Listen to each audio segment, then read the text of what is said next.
Приветствую вас, дорогие телезрители! С вами Архивы памяти, вечные главы истории ингушского народа. Сегодня мы вновь откроем для вас страницы прошлого. Вспомним историю ингушского энциклопедиста, филолога и арабиста, переводчика, историка-востоковеда, человека, сочетавшего в себе разные таланты, Нуруддина Габертовича Ахриева. А чтобы раскрыть перед вами его уникальный жизненный путь, мы пригласили исследователя-архивиста Берснако Газикова. Приветствую вас. Здравствуйте. Берснакот Джабраилович, что привлекло вас как исследователя к личности Нуруддина Ахриева? Имя Нуруддина Ахриева очень известно в нашей республике.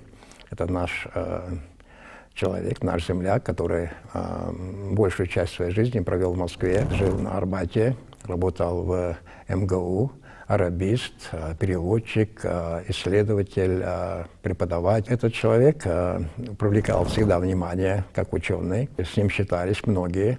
Вот, он был прекрасным арабистом. Его привлекали для работы во многих, когда решались вопросы, связанные с арабскими странами, там, с Ираном, там, то есть часто он давал консультации. Но я впервые встретил это имя как исследователь, это в 1996 году, когда я работал в Ставропольском архиве. Там мне попадались дела, связанные с Северокавказским научно-исследовательским институтом. Как раз и была информация о Нуруддине Габертовиче Ахриеве. Затем уже судьба нас занесла в Петербург, и там мы работали в архиве Академии наук, Российской академии наук.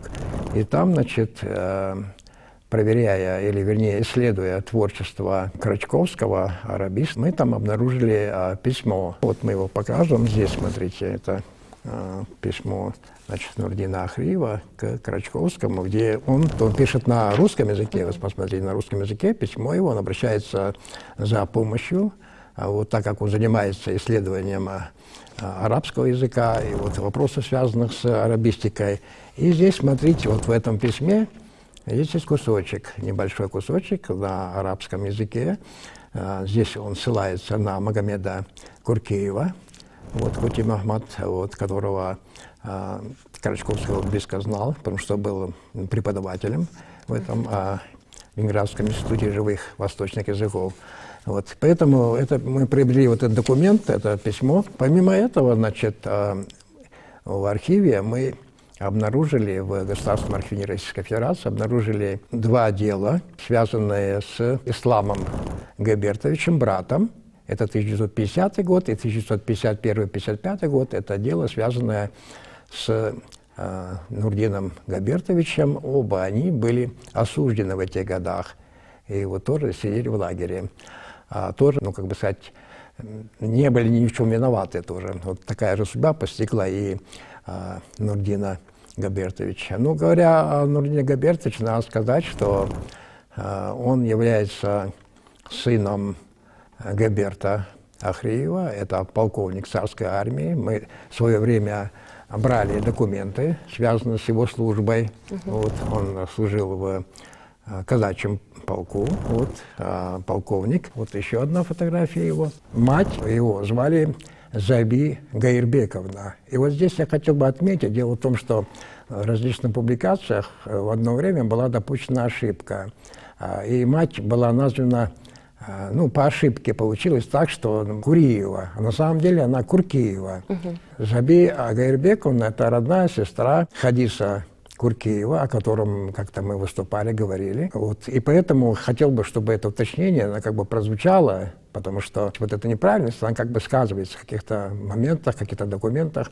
Вот. На самом деле мать Куркеева. И надо сказать, что он был женат на осетинке Рамоновой. Насколько нам известно, у него дочь была. И уже в более позднее время он здесь работал в МГУ, вот, и многие наши земляки имели контакт с ним, обращались к нему. Вот. Я не пересекался с ним, к сожалению, сам лично в плане живом общении, но по документам мы прошлись и находили разные документы, связанные с ним. Я хотел бы вот немного зачитать его справку в этом личном деле, которое мы брали тоже в архиве в Москве. здесь справка, здесь отмечено, что Ахриев Нуриддин Габертович родился в 1904 году в селении Фуртаук. Сын офицера, образование высшее, Московский институт востоковедения в 1940 году. Переводчик и референт по арабским странам. Изобретений и научных трудов не имеет. Знает арабский и французский языки. Член ВКПБ с 1926 года. Принят Ингушской областной парторганизации. Состоял в ВЛКСМ с 1921 по 1925 год. В других партиях не состоял. Имел 2 выговора. В 1930 году за слабую политическую подготовку и в 1933 году за утерю партбилета. Оба выговора сняты в 1939 году Молотовским райкомом ВКПБ город Москва. В оппозициях и антипартийных группировках не состоял. Сам и родственники к суду не привлекались. Был в Иране с 1941 по 1943 год в системе 7-го управления политуправления РКК. Родственника за границей не имеет. В войсках белых правительств не служил и в плену не был. На оккупированной территории не находились. Служил в РКК, это рабоче-крестьянской Красной Армии, с 40 по 45 год в Закавказском военном округе, замкомандира зенитного полка по политчасти в звании майора. Участвовал в боях в 1942-1943 годах. В 1941-1942 годах был исполняющий обязанности начальника отдела по работе среди партизан и частей Красной Армии, действующей в тылу противника. Политотдела 46-й армии. Ранений не имеет. В иждивении жена 1909 года рождения Рамонова и дочь 9 лет. Адрес Москва, Арбат, дом 5, квартира 2. Вот такая справка о нем. И вот дальше здесь идет перечень, что трудовая деятельность с 1917 по 1920 год учащийся Владикавказского 2-го училища, в 2020-2022 году учащийся рабфака при Горском политехническом институте, 22 по 24 год инструктор-практикант Горского союза патриотических обществ, 25 по 27 год инструктор обкома ВКПБ Ингушской автономной области, 27 по 28 зав. Отделом экспорта Северокавказского госторга, 28 по 30 год ответственный секретарь при президиуме в ЦИК Ингушской автономной области, 30 по 33 год слушатель научных исследований математики и механики Московского госуниверситета. А с 33 по 37 год преподаватель в Коммунистическом университете Трудящихся Востока, там, где учились многие наши представители. И с 37 по 40 год студент Московского института востоковедения. И дальше здесь сказано, что продолжение здесь я еще бы отметил, с 40 по 45 год офицер Красной Армии, а вот с 45 по 47 год старший преподаватель арабского языка Московского государственного университета. В 1947-1948 году преподаватель арабского языка на курсах иностранных языков в Москве. Далее в 1949 году, как раз документ составлен на 1949 год, преподаватель арабского языка курса иностранных языков. Вот такая у него биографическая справка, которая касается его трудовой деятельности. Но здесь я отметил бы, еще мы покажем здесь, да, и зачитаем. Вот смотрите, что у него вот здесь есть, как бы сказать, его учебные успехи, да. И здесь вот приложение к диплому, выписка из зачетной ведомости. Товарищ Ахриев Нуриддин Габертович за время пребывания в Московском институте востоковедения сдал следующие дисциплины. И вот здесь идут арабский язык отлично, французский отлично, древняя история стран отлично, физическая и экономическая география отлично, история арабских стран отлично, новая история и политическая история арабских стран отлично, экономика арабских стран отлично, основа марксизма-ленинизма отлично, английский язык отлично, история колониальных и зависимых стран отлично. И дальше, значит, получил в результате его госэкзаменов, он получил арабскому языку отлично, французский язык отлично, физическая и экономическая география отлично, история арабских стран отлично, основы марксизма-ленинизма отлично. То есть он практически, вот это данные на 40-й год, практически все свои экзамены сдал на отлично. То есть человек, который учился прекрасно и знал свой предмет очень хорошо. Да. Ну, здесь я хотел бы еще немного коснуться того, что вот в 1907 году у него умерла мать, он был совсем маленький. Так как мать его была сестрой Хадиса Куркеева, то вот и по воспоминаниям семьи, внука, так сказать, Хадиса, это Руслана Сасламбековича, Нуриддин Габертович жил практически до самых своих, вот пока он не уехал в Москву, жил в семье у Хадиса и жены Комси Даламбековны. В этой семье воспитывался вместе со Асламбеком Хадисовичем, вот, и всю свою вот, детскую жизнь провел в семье, вот, потому что матери он лишился, а затем отец его женился на другой, от другой жены родился Ислам, брат его. Вот, и в этот период жизни надо отметить, что на него оказало влияние семья, воспитание вот, Хадиса Куркиева, вот, потому что они были близкие родственники. А после того он уехал в Москву. Дальше нам стало еще известно, что мы пытались связаться, будучи в Москве вот, в 90-х годах, с родственниками. Там был, значит, пасынок, я сейчас фамилию его не помню, по-моему, Кудрявцев, вот, кандидат наук. Вот мы встречались и пытались вот, узнать какие-то подробности из его жизни, из его материала. И позже, по-моему, это было в 2001 году, в нашем постоянном представительстве в Москве, вот, по-моему, это была инициатива, спонсорская инициатива Ахмеда Исаевича Мальсагова. Были, значит, из его личной библиотеки было взято, я сейчас не помню точно, там несколько тысяч книг. И вот я как раз присутствовал в это время, видел эти книги. Вот мы их просмотрели, там очень много было литературы, ну, арабской направленности, вот, по истории Кавказа.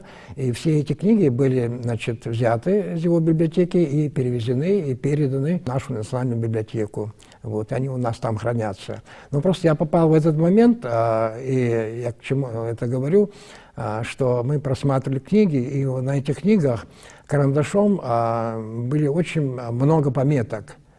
Очень много пометок на многих книгах. Отсюда возникла такая мысль, вот хорошо бы, если все вот эти пометки объединить. Вот. Это он свое суждение, свой взгляд на проблему писал. И причем это взгляд специалиста, крупного специалиста, и они были бы очень полезные. Вот. Как небольшие комментарии, да? Комментарии, да, по многим. И на полях, на карандашом, их очень много. Это просто почти на всех книгах это было много. Сколько мы смотрели, мы все видели эти надписи. Это очень полезные были бы для исследователей. Здесь надо отметить тоже, вот один курьезный случай был, что на одной из книг, где был изображен горец, вот, там было карандашом написано «Мой папа». И это послужило, как бы сказать, такой, ну, ошибкой, что так как надписи были сделаны его рукой, и некоторые исследователи подумали, что это его отец, Габерт. На самом деле на фотографии изображен Рамонов, это отец жены, то есть не Габерт Ахриев. Поэтому хотелось бы, конечно, здесь сказать, что в данном случае это, видимо, ошибка. Ну, не специально, но просто так получилось. Поэтому вот эти материалы, книги, которые к нам поступили в нашу библиотеку, это большой ценный вклад в развитие науки. Вот. Но при этом есть некая такая, как бы сказать, досада, что основные свои материалы еще задолго до этого, судя по тому, как рассказывали люди, вот, они, значит, были переданы в Владикавказ, в университет, насколько, как мы слышали. Другие работы его якобы были переданы в Грозный. Вот. Нам судьба их неизвестна. Известно нам только то, что у него была работа, одна крупная работа, «Ономастика Кавказа», рукопись, вернее. Эта работа попала в Грозный, но мы о судьбе ее не знаем. Кроме того, у него ряд публикаций было в различных изданиях. Если смотреть, анализировать вот его научную деятельность, то мы видим, что это крупный арабист, очень известный. Вот. И он приезжал, как рассказывают люди, в Грозный часто, вот он был, общался с нашими. Насколько я знаю, это говорил Тамерлан Муталиев, Муталиев был в дружбе с ним, в контакте был, общались они. Вот. Мне не посчастливилось это. Это человек, который заслужил большое уважение как специалист. Мы его там зачитывали, что он там 40-х годах участвовал там, за Кавказском участвовал как бы офицером, но, судя по рассказам людей, говорят, что он принимал участие в подготовке Тегеранской конференции. Вот. Это есть свидетельство, у нас конкретно документов нет, но, судя по записи, видно, что он принимал какое-то участие. Данные имеются. Но мы не знаем, да, мы не знаем там подробностей. Вот. То есть это человек, который был уважаемый, с ним считались, как со специалистом. И даже то, что он находился в переписке с крупным арабистом Крачковским, говорит о многом. То есть это он его спрашивает, и он спрашивает его сознанием дела. Вот. И здесь он также употребил имя Магомеда Куркеева, Кути Мухаммад, как мы говорим.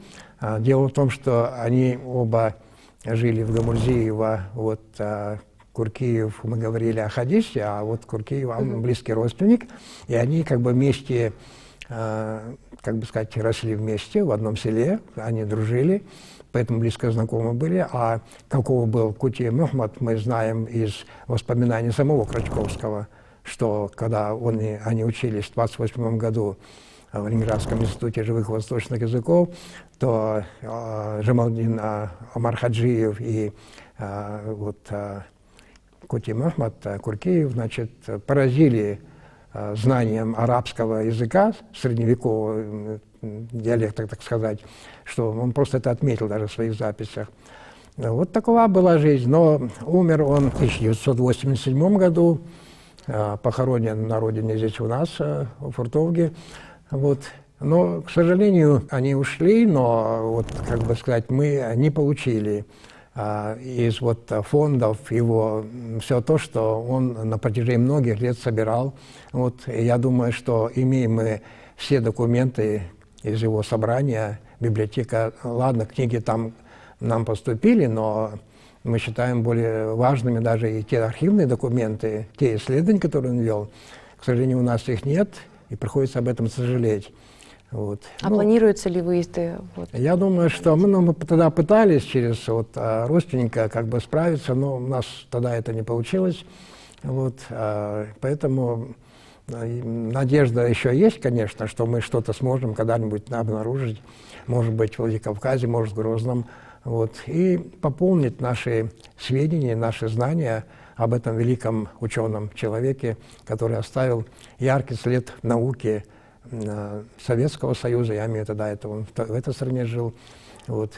И нам хотелось бы знать больше, конечно. Мы надеемся, что так и будет. Бирсанкут Джабрилович, благодарим вас, что пришли и в очередной раз напомнили нам о столь выдающемся человеке. Спасибо. С вами были архивы памяти, вечные главы истории ингушского народа. До новых встреч!